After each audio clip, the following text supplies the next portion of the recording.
I'm Maria Menounos, and you're tuned in to AfterBuzz TV, the ESPN of TV talk.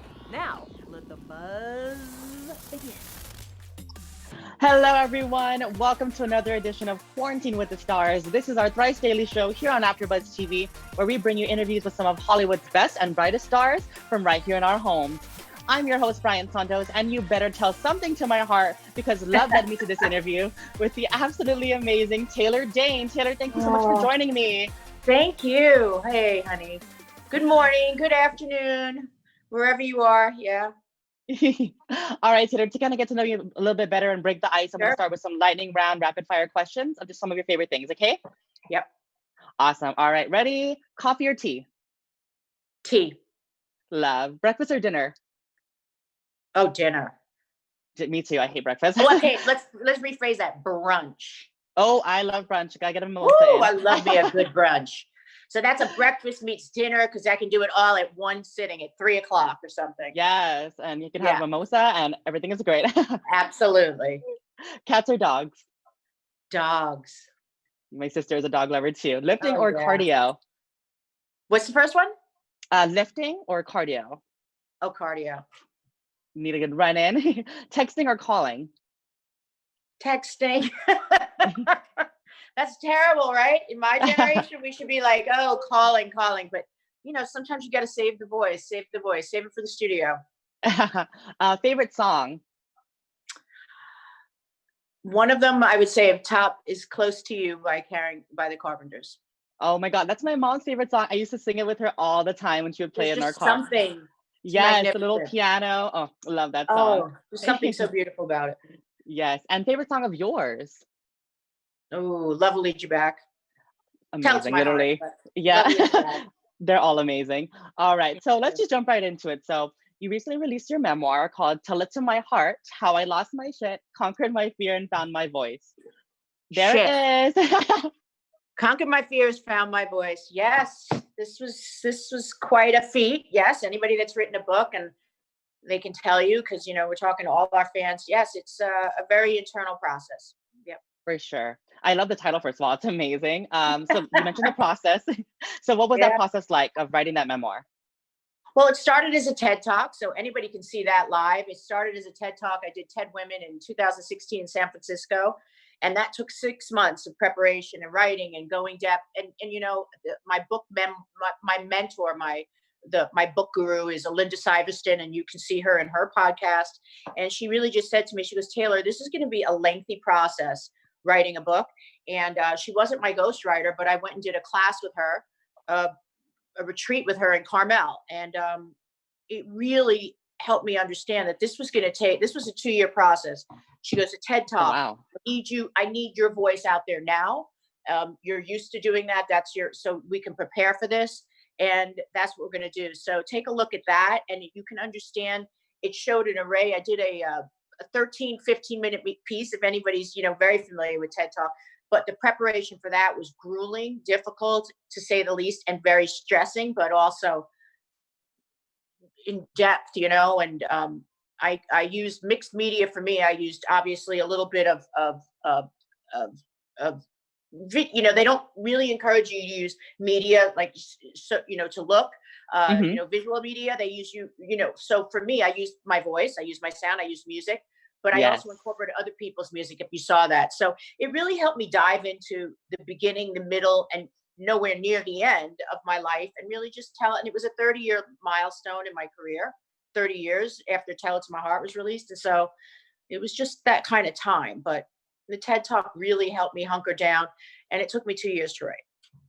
I love that so much. I can imagine how lengthy and in-depth the process is of writing a memoir. So I love that so much. Well, you get it, right? You start with, listen, I rewrote and rewrote and rewrote. Yeah. It was constant. So same with the TED Talk. Like, it was very constantly changing and moving. Very similar to our times, although you can't see it. You have, in the stillness is where you can see. Does that make sense? Yes, definitely. There is so much happening right now. Everything is changing in the world. We don't know what's going to happen next. But you can't see it. You can't taste it. You don't understand it. So it doesn't mean things aren't happening. Energy is so the energy it took and energy we're feeling right now, a lot of us is universal. So it's a very interesting consciousness that we hopefully can get to, which is this is what we're discussing today, how we're all dealing with this right now. Absolutely. Well, since you mentioned it, let's go right into that. So what are you doing to keep busy? Like, how are you keeping busy during this safer at home quarantine kind of period? Um, so everybody have a ritual, which we normally do. Either you're going to work, right? So you get up, you have your ritual. What are you making? What are you having? Coffee, tea, whatever. So my ritual is a little bit more in depth, right? Because I'm using things for the stuff I put in my body. Could it be brunch time? So I'm putting in my vital protein. So I'm still sticking with that type of ritual and daily practice, if you will. Yes. I've incorporated now because I have more time for myself, because me as an artist, my work is on the road. Theoretically, I might go to, events here in LA, which is why I live in LA or New York, and that's where I'm from. But I can promise you, being close to what I need to do here has always been, I can raise a family here, and yet I can be at an event in 20 minutes. So we understand that. But for me, the daily practice has now incorporated meditation, sounds in my home, because now I'm living with two teenagers, two 18-year-olds that are no longer in school. And that's not bad or good, but their presence is here every day. Schools are closed and yes, no answers. Everybody has a lot of unanswered questions. And again,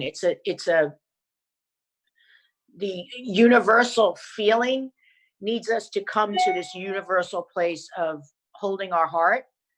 I did a wonderful retreat before this all kind of clamped down in Costa Rica, a yoga meditation retreat. So I'm trying to incorporate that far more in my daily activity. So yoga has become, because every park, I usually hike daily.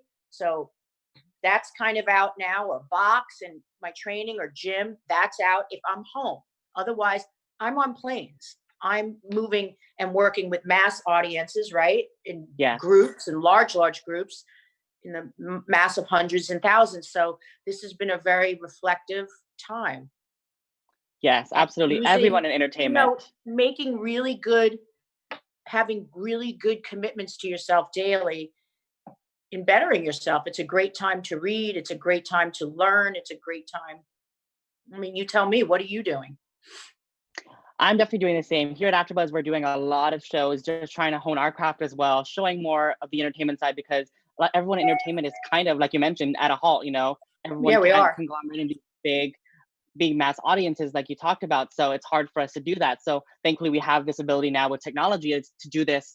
You and I interviewing each other, and I interviewing you over Skype, so it's definitely a really interesting situation we're in. I mean, and you saw, I'm doing live concerts from, I'm calling, never mind the tiny desk, right? So this is my desk. This is my office. This is my tiny crib, if you will. And so just as a gentle, I have my sound. I have when I traveled to India and I went with some friends and stuff. So this is my Riddell. Oh, wow. So this is just that sound, that tone, just keeping a tone in the home. I light incense a lot more. I'm just trying to make sure all my sensories, I look at my biggie, stay far from timid. Only make moves when your heart is in it. And I love that. The sky's the limit. Yes. I have gentle reminders, right? We all have our gentle reminders around us. And again, I'm living in a home with two 18-year-olds. I'm doing a lot of cooking and a lot of cleaning. I've never been doing more wash in my life, but we go for a hike, we come home. If that's the only time we're really going out, necessity shopping was very interesting. How was shopping for you? I actually haven't tried it. The last time I did shop was before everything, kind of went down into this lockdown here in LA. I haven't tried actually. You don't need toilet paper like everybody else. No, we're stocked up. I need the TV. I love that.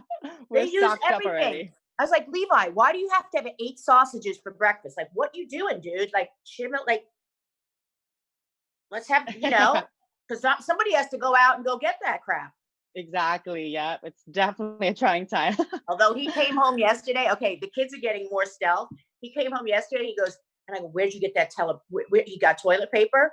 He wanted tacos last night or something. I was like, where did you get that toilet paper? I go, oh my God, you came home with 4 tomatoes. It's like, we're counting it. It's like, so kind of, it's, people are going out there bonkers. I mean, the stores are filling up. Obviously there are things that are in high demand. Me, I'm a Yes. Lysol queen. I've always been a wet wipe. I've always been a Yes. crazy person like that. Every time you can see me at the microphone, I'm always like, wet wipe, antibacterial. I'm like, I tested the mic and I go, oh, well, there you go. Wet wipe, antibacterial, that sucker, immediately. Yes. Seriously. I think we should Germaphobes. This practice brings those. out all the germaphobe in everybody, doesn't it? Seriously, we should practice those things before all this went down, you know? So Oh, probably maybe hell could have yeah. prevented it. Yeah. Oh, hella. I should show you my laundry room. It's like, but it's not stocked. That's the problem. Every time my son talks to me, I just spray Lysol because you know what's coming out of him. Yes, absolutely. This craziness can transmit, so we don't know what to do. His room is transmitting. I'm telling you. That's why they like lockdown, and I understand why. Exactly. And these kids, So you know, did anybody see Michael Rappaport? And I know Maria will love this. I know, and Kevin. Did anybody watch Michael Rappaport's breakdown of Stay at Home? I don't think I caught it, but I want to check it's it on out. Facebook. It's very hardcore. He's like, oh, I love how they're going, all the actors and the celebrities go out there and do these PSAs. And I'm like, I got it. You know, I'm just listening. So randomly somebody sent me this and it was just, I peed myself. It was just unbelievable. It was so hardcore. He's like, if you don't stay the F home, I'm gonna come out there. Like he goes, if you see my kids, you just grab my son and drop kick him in the neck if he's outside gathering. He goes, what is social like enough is enough with these kids. It was very funny. So a little humor has this go a long way. So yeah, I've been doing many concerts at home. I think you've seen it. And yes. It's been amazing. I've been jumping on quests. D-Nice and just jumping on and doing house parties with some of these DJs takes me back, and just, you know, we're feeling connected when I feel isolated. And sometimes, you know, Sunday was a tough day, I have to say. Yes, for sure. There's like we said, there's definitely ways where we can still connect in this time of like social distancing. So it's definitely great. And I loved your live concerts. They're so fun. And I'm gonna send in a request for my favorites. I take requests right now. Let's go AfterBuzz. Yes. If you want to give us a little sneak peek right now before we go. Whatever you want. There's no sneak peek. We're in my office. This is about exactly where the shit goes down, honey. Here it is. Yes. All right. Give us a little example of Love Will Lead You Back. Ooh. Live. Okay. We'll just go right into the chorus. Yes. Love will lead you back. Someday I just know that love will lead you back to my arms, where you belong. I'm so sure as stars are shining.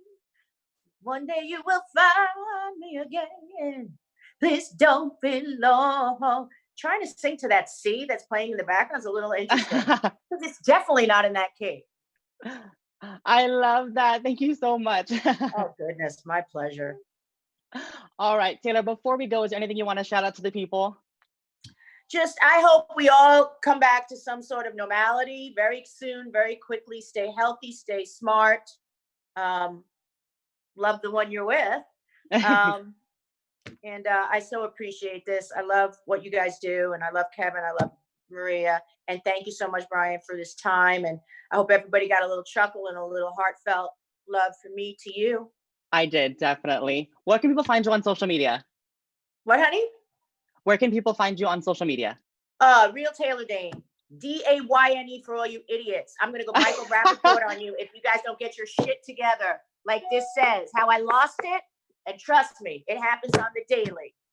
But yes, Real Taylor Dayne on Instagram, Taylor Dayne on, you know, Facebook and Twitter and all that good stuff. Amazing. I love that. Well, I'm Brian Santos. You can find me on Instagram, Twitter, YouTube, and TikTok at the Brian Santos. And we are home because we are in the Uggs. That's everybody. You need to show everybody. So we could be wearing this, but we are home, baby. We are homebound. I just want everybody, we're keeping this real. So just so you know, we're talking, but we're home. Oh my gosh, I love that. I am barefoot too. Thank you so much, Taylor. It was amazing really? Let me see your feet, babe. No. Yeah, guys, we are home. This is what we're supposed to be doing. So for the consciousness and the good of all, that's what we're doing. I love that so much. Taylor, thank you so much for joining me. Thank you all so much for watching. We will see you again. Have a great one and stay safe, everybody. Thanks, guys. Our founder, Kevin Undergaro, and me, Maria Menounos, would like to thank you for tuning in to AfterBuzz TV. Remember, we're not just the first, we're the biggest in the world, and we're the only destination for all your favorite TV shows. Whatever you crave, we've got it. So go to AfterBuzzTV.com and check out our lineup. Buzz you later. The views expressed herein are those of the hosts only and do not necessarily reflect the views of AfterBuzz TV or its owners or principals.